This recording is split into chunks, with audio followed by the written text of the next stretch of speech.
namin yung mismong impeachment complaint and the evidence that we have on this complaint. Isang maliit na lang. Ito po ang kopya ng buong GAA na kung saan pinagbatayan ang release ng unprogrammed allocation. And again, as pointed by Atty. Manny Luna, lahat galing, lahat napunta o karamihan, majority, flood control. Ilang bahay pa sa Forbes, ilang caviar pa kakainin nyo, at ilang Ferrari pa ang gusto ninyo. Alam na alam niya yung nangyayari, pero wala siyang ginagawa. Until now, wala pa rin. Impeach dapat si BBM dahil ground for impeachment ang graft and corruption.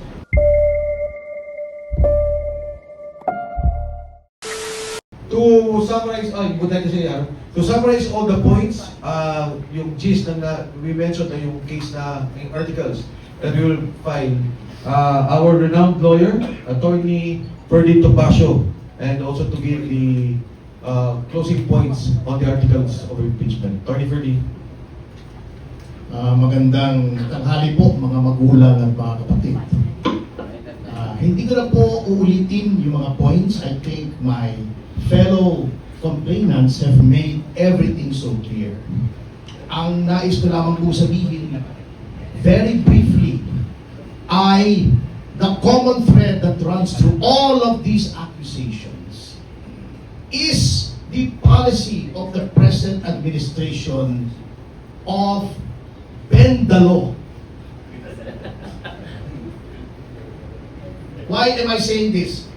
Some of this may not be included in the complaint, but in law, sa batas po, previous acts constitute pattern that will prove the allegations being made. Ano yung policy nitong administrasyon na to na bend the law, na napapunta kaya merong appropriated allocations na sinabi na ng Korte Suprema in the 2013 case of Belgica na unconstitutional.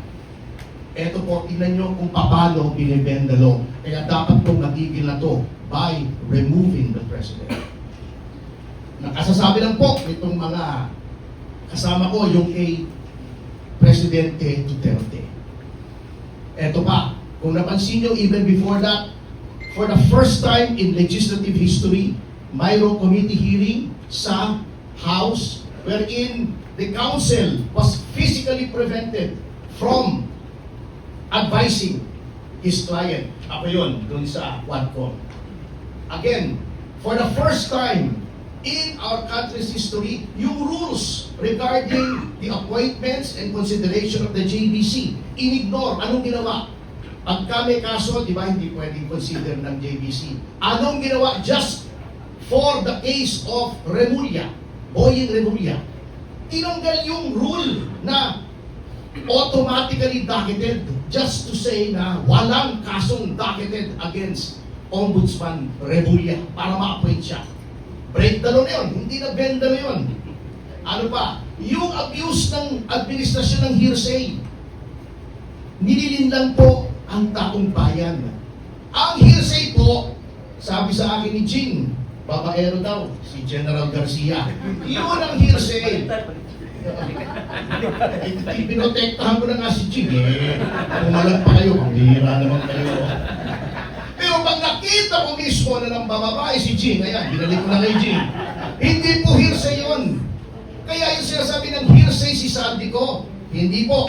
That is eyewitness testimony. Matibay po yun. Yung sinasabi nilang si Leviste ay dapat i-authenticate yung Cabral files, mali po yun. Mali yung ginagawa ni Ping Lacson. By the mere fact that a person was placed under oath in the BRC hearing, at sinabi niya, nakuha niya yung kay Cabral, siya mismo. That is proper authentication under the law. Pero sasabihin nila hindi. By the mere fact that a member of the family is snapping out of her own personal knowledge na gumagamit ng droga ang Pangulo, hindi po hearsay yun. Wala pong hearsay doon. Si Gutesa, the mere fact na sinabi niya, nag-deliver siya ng pera kay Martin Romualdez, hindi po hearsay yun. Eyewitness account po yun. Bendalo na naman. Yung bribery ng mga kapatid na Remulla, inalokay 1 bilyon, may interest mo yun. Attempted bribery yun. That is a crime. Ano ginawa nila? Pumunta sila sa media, sinabi nila, oy, may nag-attempt na mag-bribe sa amin, ayaw naman sabihin kung sino. Oh, they were sworn to uphold the laws and faithfully execute the same. Bakit hindi nila sinunod yung batas? Yung restitution na sinasabi nilang dapat mag-restitution. Ito, very tricky to. I hope you will give me 5 minutes, Congressman. Alam niyo kung bakit tumututol po kami sa restitution? May kwento ko po sa inyo. Yun pong restitution, unang-una, wala po yun sa witness protection law. Pangalawa, yung restitution po, very tricky yun kung igagawin mo yung kondisyon for inclusion in witness protection. Bakit? Ako, nagnakaw ako ng 1 bilyon. Sabihin ko sa DOJ, boss, babalik ako ng 400 million. Iyo yung 200. Oh, di 400 million pa ako. Witness protection, state witness, wala na akong criminal liability. Absuelto na ako. Ngayon, sinasabi ni Fadulyon, pwede daw mag-agree ang DOJ sa restitution kung anong amount. Hindi po pwede. Why?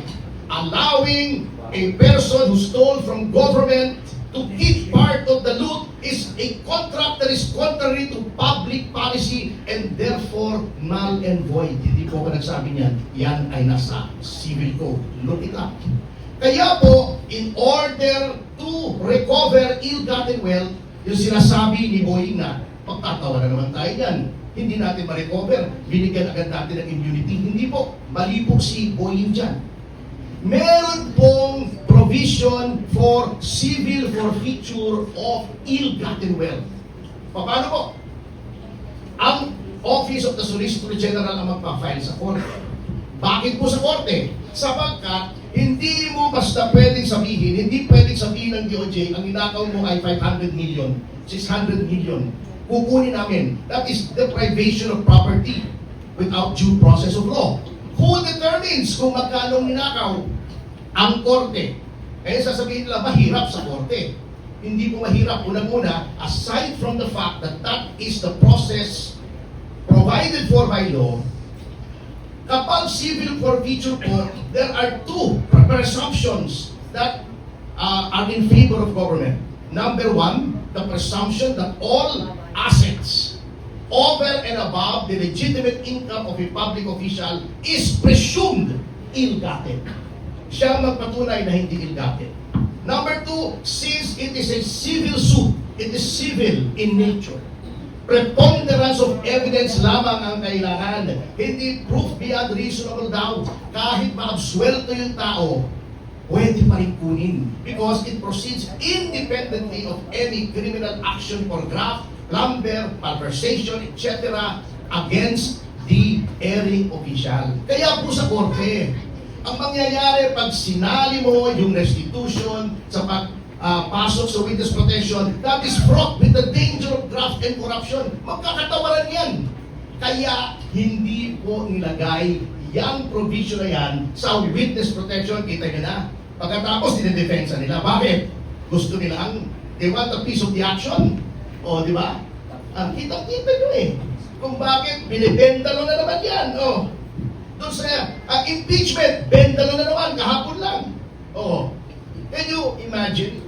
Sinabi na sa Section 3, Rule 2 ng Rules on Impeachment,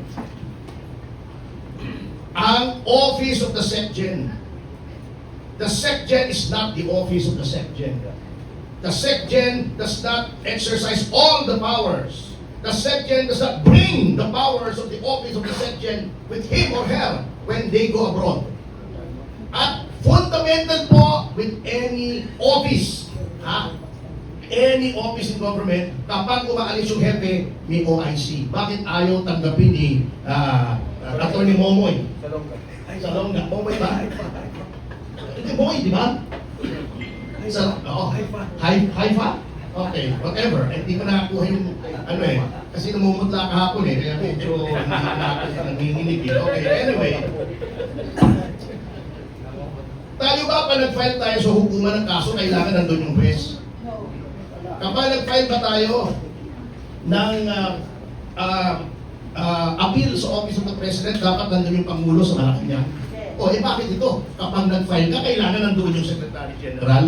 Huwag naman, di ba? Ganun siya makapangyarihan. So, ito po ang pattern na gusto namin i-break. You cannot ignore the law. You cannot bend the law. You cannot be violating the Constitution and the laws without facing the consequences. Because as President, lahat po yan, ikaw ang may command responsibility. Sabi nga ni Roosevelt, di ba?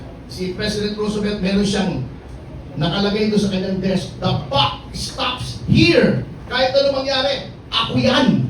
O, kung may credit, siya yun. Kung may kasalanan, siya rin yun because he is the head of the executive department. And when he made an oath nung siya nahalal, sinabi niya, he made a solemn oath that it will be his duty to protect the Constitution and faithfully execute all laws. Kaya po meron ito na petition ito because hindi niya ina-execute ang law, ina-execute niya ang lahat ng tao na sumusunod sa batas. He is not only bending the law, he is breaking the law.